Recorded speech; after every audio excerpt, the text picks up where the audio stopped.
Halo, saya Hanafi. Selamat datang di channel saya. Di video kali ini, saya akan mereview kamera DSLR Canon EOS 750D atau disebut juga Rebel T6i kalau di Amerika, atau disebut juga sebagai Kiss X8i kalau di Jepang. Kenapa namanya beda-beda? Hanya orang marketing Canon yang tahu. Tapi sebelumnya silahkan tekan tombol like dan subscribe channel ini bagi yang belum.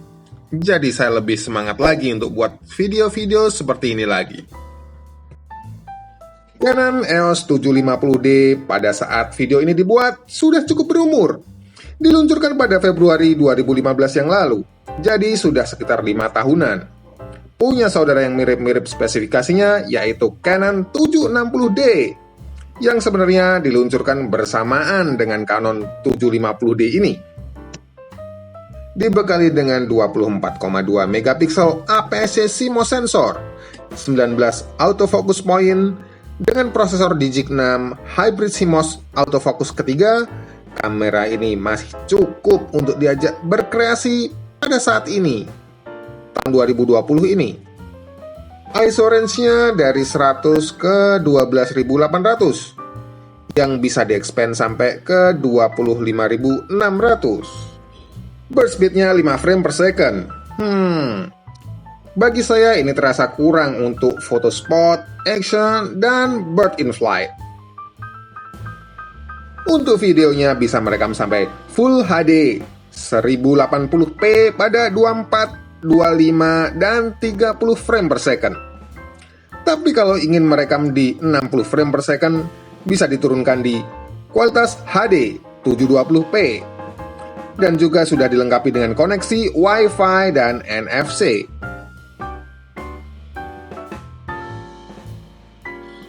Kalau dibandingkan dengan versi sebelumnya, Canon EOS 700D, improvement kamera ini cukup signifikan. Tapi juga terasa bedanya kalau dibandingkan dengan versi penggantinya, yaitu Canon EOS 800D. Secara desain, Canon EOS 750D meminjam beberapa desain ergonomis dari kakaknya yang lebih mahal, yaitu Canon 70D. Jadi terasa enak digenggam. Beratnya 510 gram, lumayan, tidak terlalu berat. Tapi ingat, kamera ini tidak waterproof. Begini penampilan bagian depannya. Terlihat proporsional dengan lensa kit IFS 18 ke 55 mm ini. Dilapisi karet-karet yang terasa anti-slip di seluruh bodi, jadi mantap untuk digenggam.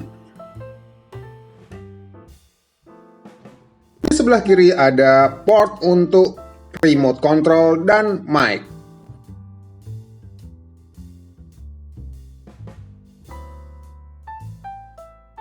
AV out dan HDMI out.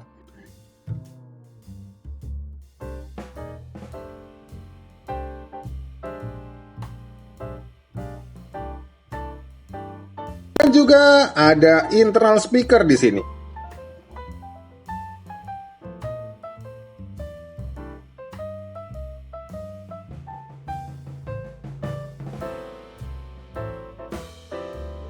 Di bagian atas ada lampu Wi-Fi, hot shoe, di atas internal flash,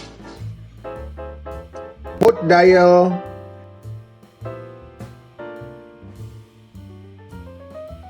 AF area selection button, ISO setting button, display button, main dial, shutter button, dan tentu saja power switch yang bisa untuk memilih mode foto ataupun video. Di sebelah kanan ada kompartemen untuk memory card, SD card,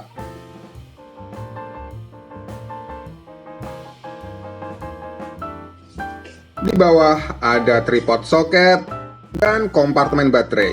Baterai yang digunakan adalah tipe LPE17.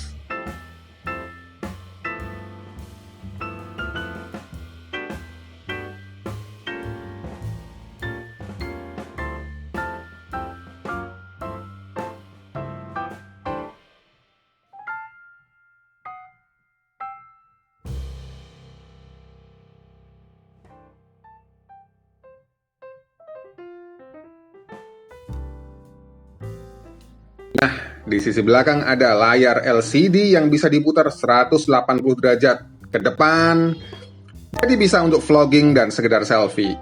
Juga bisa diputar 90 derajat ke bawah.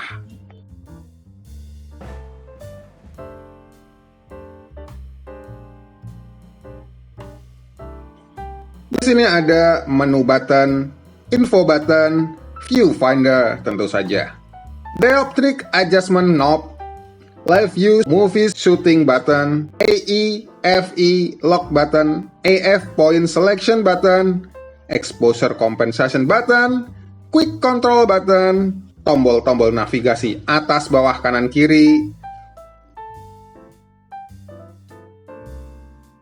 playback button, dan delete button.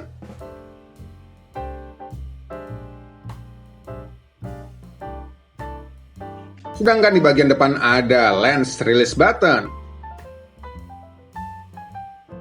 depth of field preview button,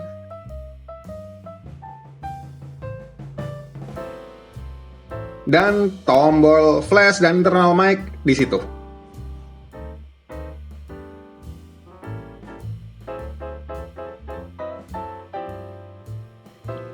Nah, saatnya saya tes kamera ini di luar. Mayoritas foto dan video diambil dengan mode otomatis, sekalian untuk tes kecerdasan AI dan prosesornya. Di pengujian ini, mayoritas saya menggunakan lensa Canon EFS 55-250 IS STM untuk mendapatkan jangkauan yang lebih jauh. Ini adalah hasil-hasil fotonya.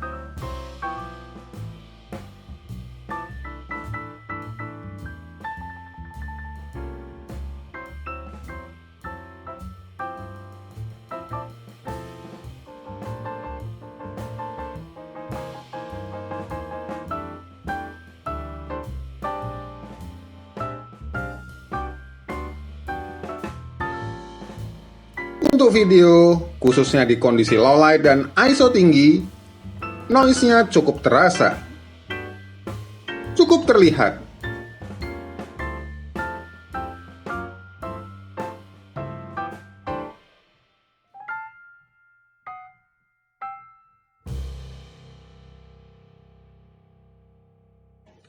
Sedangkan di kondisi siang hari yang berlimpah cahaya, tidak ada masalah di sini.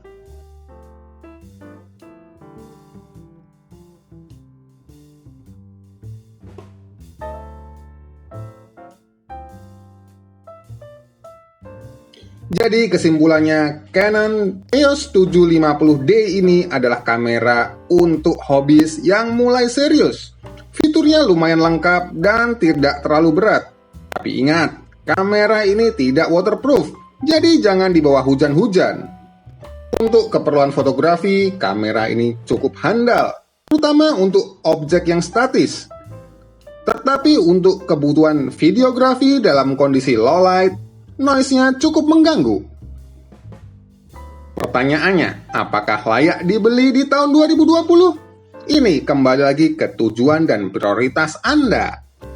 Kalau kebutuhan utama Anda adalah untuk fotografi, semacam job prewedding, modeling, makro, atau hobi-hobi fotografi yang lain, kamera ini sangat potensial.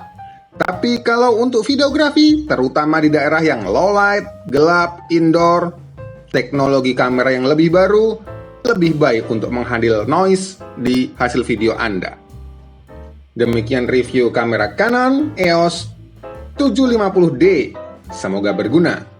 Silakan tekan tombol like jika Anda suka video ini. Jika tidak suka, silakan komen di bawah ini untuk sebagai masukan kami. Jangan lupa untuk subscribe channel ini agar saya lebih bersemangat untuk membuat video-video seperti ini lagi. Terima kasih, sampai jumpa.